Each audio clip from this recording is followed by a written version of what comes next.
هر هغه څوک چې د هغو والدین وفات شوي وي یا دواړو کې یو وفات شوی وي نو بچو له پکار دادا چې ختمونه پسې وکړي تلاوت پسې وکړي استغفار د هغو دپاره وکړي الله نو استغفار غواړي ځکه د مور او د پلار ډېر زیات حقونه دي په اولاد باندې او اولاد دا یو صدقه جاریه ده د مور او پلار دپاره او یو دعا د بهترینه دعا ده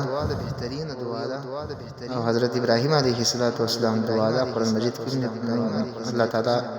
دا دعا چې دا نازل کړې ده رب اغفر لي ولوالدي ولجميع المؤمنين والمؤمنات والمسلمين والمسلمات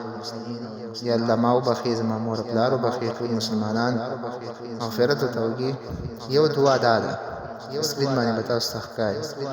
اللهم اغفر لي ولوالدي اللهم اكرمهم كما اكرمنا